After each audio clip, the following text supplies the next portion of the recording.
Sunny, thanks so much for joining us. Firstly, what do you think? I mean, what the selectors will do, we don't know. But according to you, who do you think should lead the Indian team in the Brisbane Test match? I think there's no question at all, because the Indian selection committee has appointed Mahendra Singh Dhoni as the captain for the tour of Australia. Virat Kohli was just a stand-in captain only because Dhoni was not going to be fit for the first test.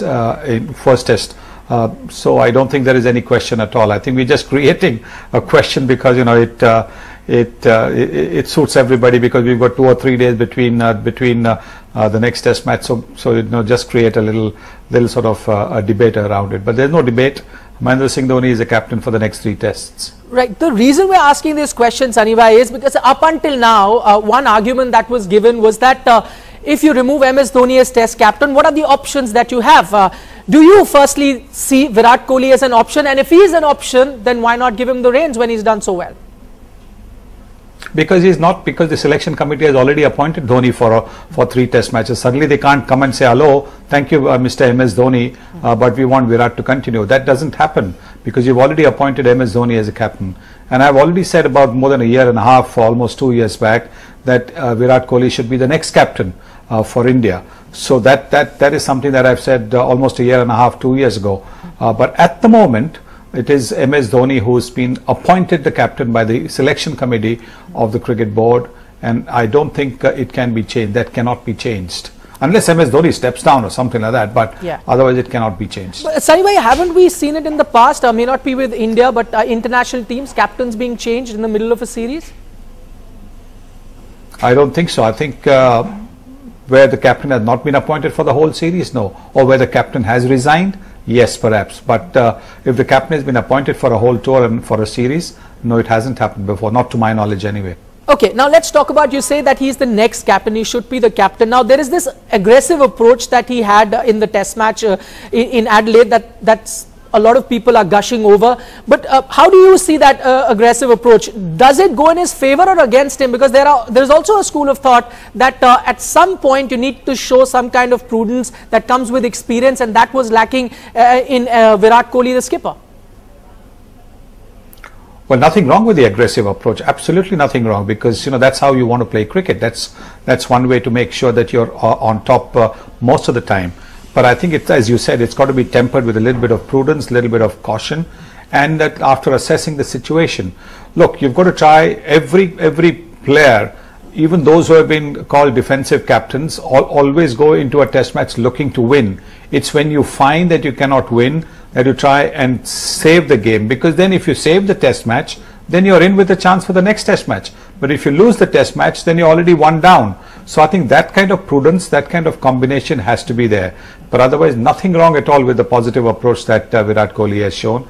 Excepting, I believe that after Rohit Sharma got out at Adelaide on the last day, I think there should have been caution and aggression, a good mix of caution and aggression, which would have helped us maybe to look for a win.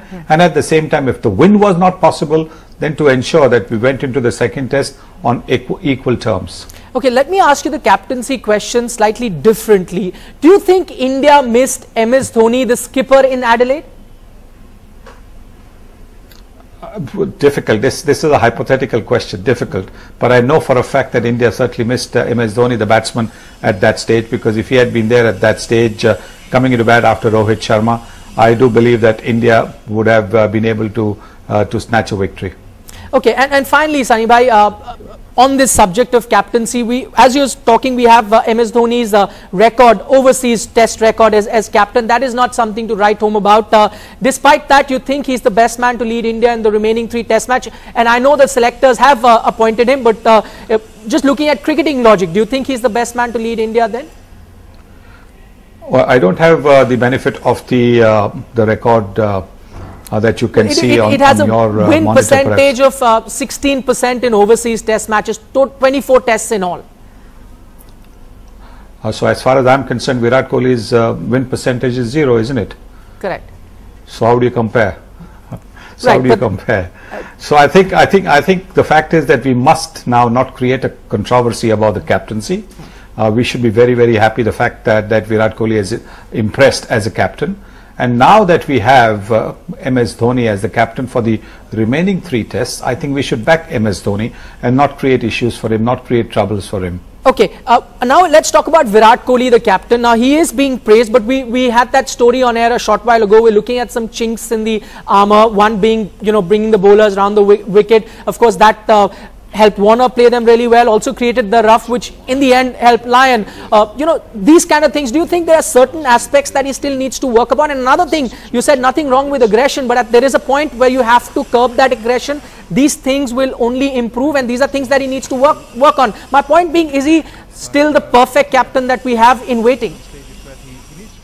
Well, let me tell you one thing. In the history of international cricket, there has been nobody who has been a perfect captain. Absolutely nobody. Nobody who has had 100% record. And similarly, there can be, just like there's no perfect batsman, no perfect bowler, no perfect fielder, there can never be a perfect captain. And to expect Virat Kohli to be a perfect captain is expecting too much.